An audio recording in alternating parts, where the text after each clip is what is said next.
Amu Siti Amanah mboten mresani wonten pondok malah rawuh wonten dalem Agung Pak Nardi berkayanipun tasakuran. Wis dalu Abah. Dalu Saudin. Terima kasih. Kaget aku. Iya.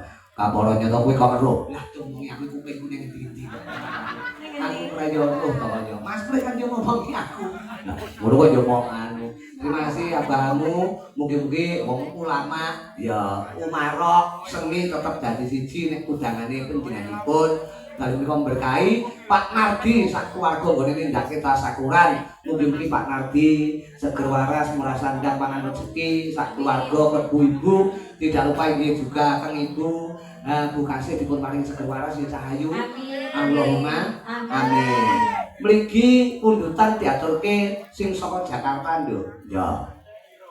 Iki sampean di TF 1500 iki engko sing 1000 aku sing 500 sithik. Ya, lah yoga. Yoga ditukokne rokok sitok-sitok. Ya, sabar. Sitok. Mboten menika peparing saking anu Jakarta. Mulat marang solang bawa kuwi ya bener ya. Ya, bawane panggon. Iki jane sing dipundhut lagu gawe aku dhewe jane. Oh ngono. Lencir kuning sing aran Rudi Ganet. Aku ki apa to sing aku iki pondok Al-Badri tak gawe lagu. Ya. Sedulurku ngono kuwi. Tapi pangkur bawa sik lus-lusan ya Cahayu. Diature buat warga masyarakat Pondok Pangrawuh muga dadi panglipur dalih. Pak Nardi berkah selalu. Mulat marang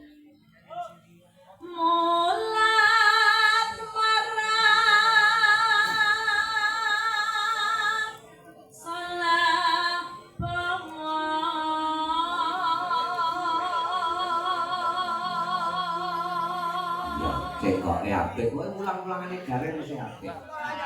Nggih Pak Guru. Lah kan ya Guru Durna. Lah kok Guru Durna iki ya ora ta. Ginang bareng ya. Ginang bareng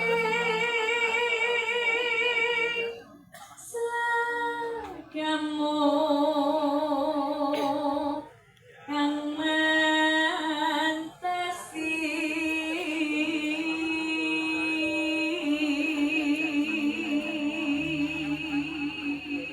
biasane getak cocok enggak iki aja.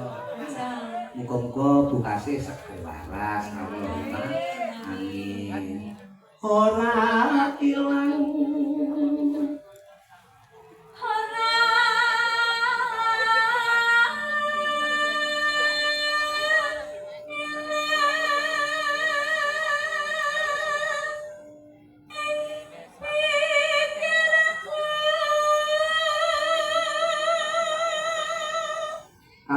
laku-laku ning aja medun ning kono ae tetep mulek ning panggung laku-laku medun ku ning bakul-bakul jimu apa enggak apa-apa iki jenengan kowe ora apa-apa lah aku sing coto ya nonton esem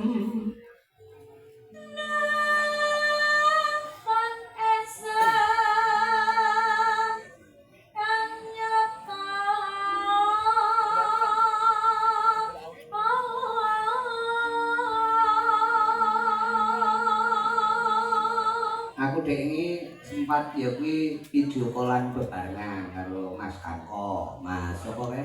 Damen ke sapa trik damen ke? DG, Damen ya. DG.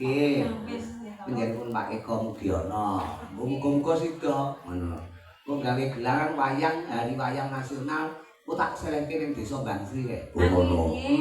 Sing dalan Mas Kanko aku karo DG nggih kala-kalan ngene iki. Ngono.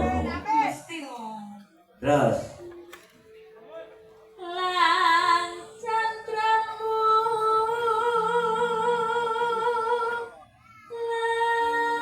lancar kuning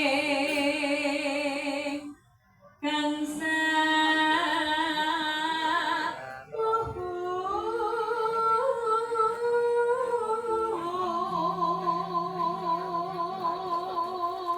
bawa iki fungsine apa ya? Bawa iki ngantar lagu lho. Oh ngono nek cara biyen langgam iki mesti ana bawane. Pribadimu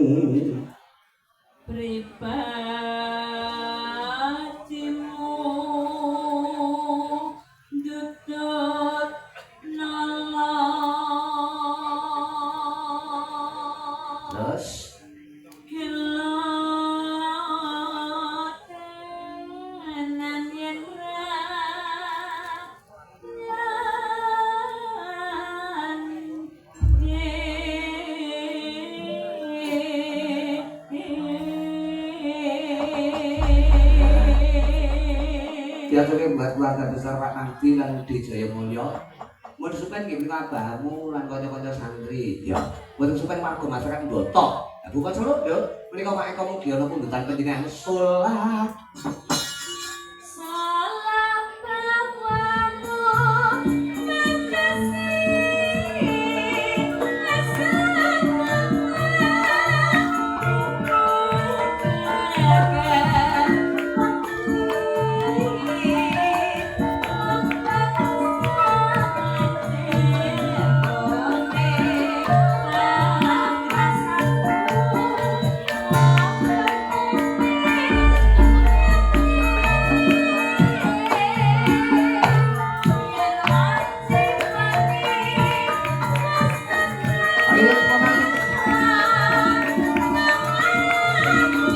Wayangmu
Riyen mau kuwi digawe jae pemlaku ya, Nek.